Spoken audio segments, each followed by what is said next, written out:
L'animateur de radio Roger Drolet est décédé la nuit dernière. C'était un original qui a fait une longue carrière, entre autres, particulièrement à CKVL.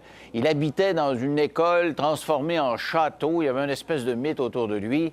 Et on disait qu'il aimait beaucoup les femmes, mais qu'il avait des opinions tranchées quant à la place des femmes dans la société. On a pensé lui rendre hommage en invitant un de ses amis avec qui il a quand même eu maille à partir à quelques reprises dans sa vie, Gilles Proulx. Bonsoir, Gilles Proulx. Bonsoir, Denis. Donc, c'est un de vos amis quand même qui... Oui, je l'aimais beaucoup. C'était un particulier, un loufoque et très intelligent à la fois. Un philosophe, un moqueur extraordinaire, mais il avait aussi une tête à se faire moquer. Il faisait partie de mes personnages que j'ai un peu malmenés ou graffinés. Mais... D'ailleurs, à la radio, vous le caricaturiez souvent. Cardinal Drolet au bec. C'est ça parce qu'il était épris d'une religiosité. Il a été un grand défenseur du catholicisme, mais au-delà de tout ça, je ris moins en disant qu'il allait à contre-courant. Il n'avait pas peur d'aller à contre-courant. Surtout à une période où le catholicisme est mal vu au Québec. On ne sait même pas pourquoi. On frappe ce qui est par terre, on est fort là-dessus, les Québécois. Alors, lui, il allait à contre-courant. Même chose avec les féministes. Il était peut-être ancré, en tout cas, à cette culture d'avant 1960 et acceptait pas tous ces bouleversements et ces changements qui ont fait que notre société est passablement décousue quand même. Si vous voulez, on va écouter un petit bout d'une entrevue qu'il m'avait accordée lors du lancement d'un livre, son dernier livre, je pense, sur les rapports hommes-femmes. Et justement, vous parliez de féminisme, du rôle de la femme dans la société. C'était plutôt conservateur par rapport à ce qu'on connaît aujourd'hui. Très. Alors, voici un petit extrait. Ça vous donne une idée, si vous ne le connaissiez pas, du personnage. Et vous dites finalement... Oui. Ça marche dans le bout. Les valeurs ont foutu le camp et on se retrouve dans un environnement trop sexuel. C'est ça. Et cet environnement trop sexuel-là coûte la vie de couple, finalement. Oui, mais c'est que les deux sont perdants. L'homme est perdant, puis la femme est perdante. Puis je trouve que la femme est trop généreuse sexuellement. Les filles sont bénévoles sexuelles. Regardez, je parle dans le livre de la fuck friend. Là. Ça, je sais pas, puis ça, c'est du monde ancien. Une petite fille de 19 ans. Elle appelle son chum, elle dit, je veux être ta fuck friend. Je veux juste faire l'amour avec toi, du sexe, pas d'autre chose. Ça va contre ma théorie, ça. Et 2 mois plus tard, qu'est-ce qu'elle dit? C'était un écœurant. Tout ce qu'il voulait, c'était du sexe. Alors, voyez-vous comment est-ce que c'est, là? Vous les que malgré les apparences, même si elle veut banaliser ça, puis faire comme l'homme, puis dire, OK, on va avoir qu'un rapport physique, au bout du compte, elle finira par se créer une poésie amoureuse, puis tomber en amour. En plein ça. C'est intéressant, on t'en fait. Vous aussi, j'en reviens pas, parce qu'habituellement, j'ai beaucoup de difficultés à faire comprendre ça. Les jeunes de 20 ans comprennent assez bien. Mais les gars en haut de 40 ans, là, c'est des courses perdues. Voyons donc, Roger, t'as pas connu la bonne. Voyons donc, c'est parce que tu connais pas les bonnes filles. Voyons donc, tu connais pas une telle. Voyons donc. J'ai entendu ça pendant 25 ans. Alors, ça vous donne une idée de la couleur du personnage. Exactement, et c'est ce qui a fait de sa force, parce qu'il peut se vanter, et ceux qui l'enviennent ne l'ont jamais battu d'un code d'écoute. Il a établi un record de code d'écoute. Il y avait des 46-48 000 au quart d'heure à CKVL, à 11 h le soir, à une époque où la radio était moins éparpillée en auditoire. Et puis, il a fait sa marque parce que c'était un gars qui avait étudié la comédie humaine. D'ailleurs, c'était un admirateur de Balzac. Il pouvait te décrire dans une moquerie avec une pertinence très juste. Un tel, le vaniteux, l'autre qui jouait au dépensier, l'autre qui était un radin.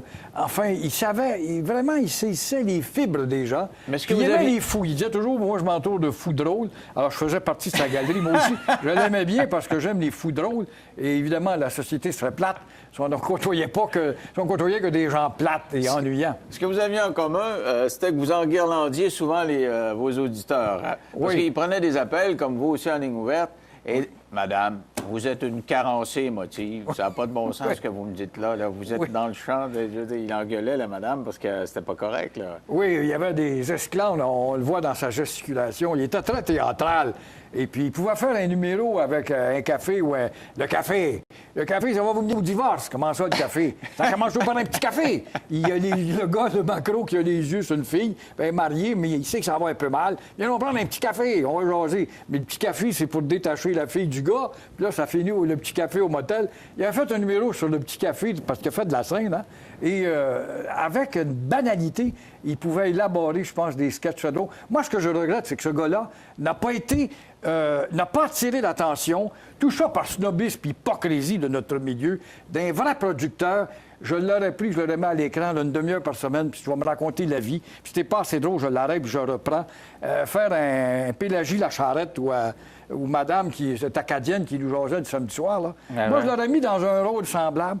Puis c'est évident que j'aurais transposé dans les années 50, période qu'il a bien aimé, lui, parce qu'il a été éduqué dans des séminaires puis auprès des religieux qui ont eu une grande influence sur lui. Mais est-ce qu'il faisait croyait de lui quand tout ce même qu'il disait? un bon animateur. Est-ce qu'il croyait tout ce qu'il disait?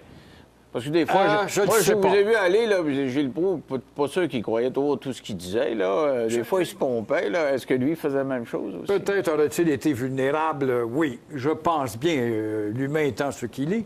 Mais il croyait dans sa défense, en tout cas, à cette institution qui est l'Église. Ça, c'est remarquable chez lui, avec combien de détermination.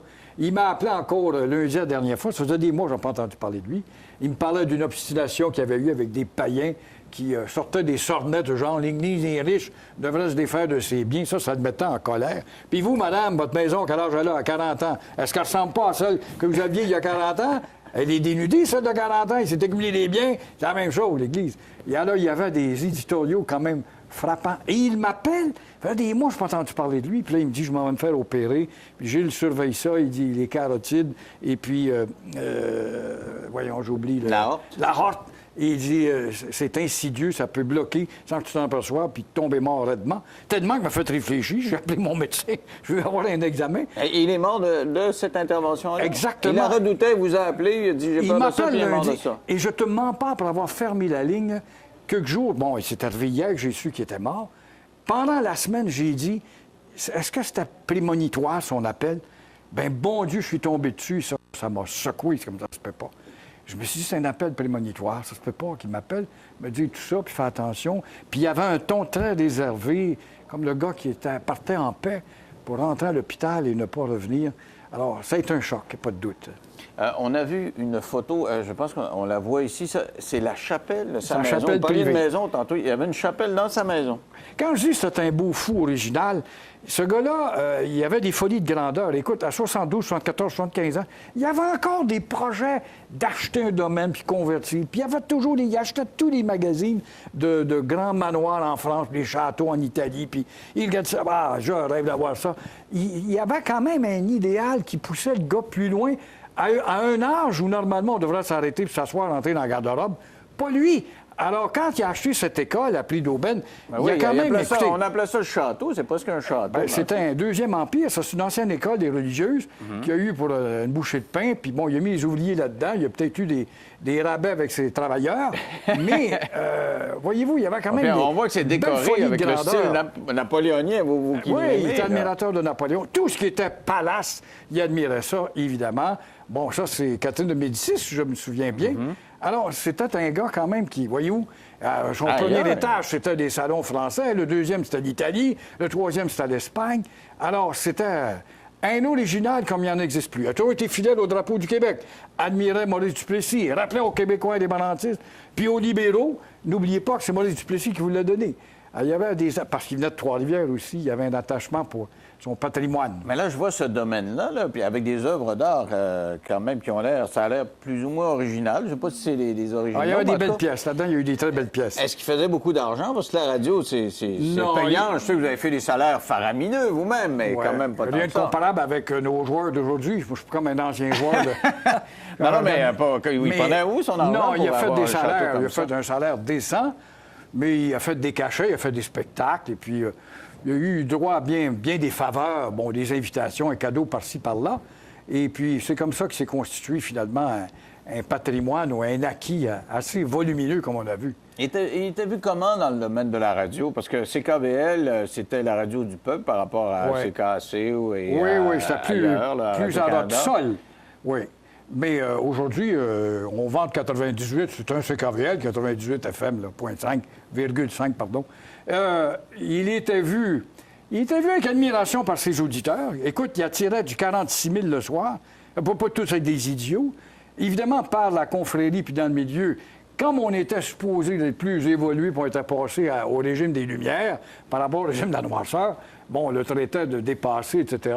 Mais tout à l'heure, dans son argumentation, quand il parlait de la sexualité puis la gratuité sexuelle, Il y a un fond de réflexion important là-dedans, enfin, il a bien raison. Oh oui, parce que Alors, moi, je me on souviens de cette admirait. émission-là, Gilles, je pensais que ça allait finir en gros chicane, de dire, je vais le varloper, puis ça va. Mais au contraire, je trouvais que son argument, c'était un petit peu plus compliqué, son argument, que ce qu'on a entendu. Oui. Ça avait un certain sens. Ah! Et Stéphanie Milot, que j'avais invité subséquemment là, pour le confronter, Oui. était d'accord avec Ah! la moitié de ce qu'il À disait. chaque fois qu'on le mettait en Même si compte- ça avait l'air, au début, ça avait l'air très religion, puis très Il est freak. récupérant parce qu'il a le sens de la caricature.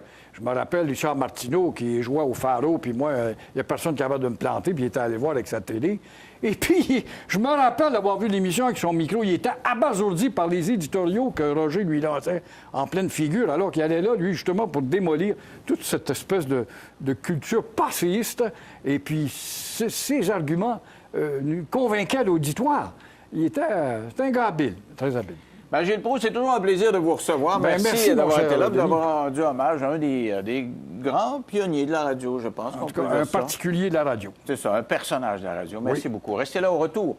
Un collectionneur québécois a mené une bataille légale de 2 ans pour mettre la main sur des objets ayant appartenu à Michael Jackson et va nous raconter ce procès qui vient de se terminer en Californie. Une affaire de gros sous. Il a réussi à mettre la main sur plusieurs items ayant appartenu à Michael Jackson. On parle de plusieurs millions de dollars.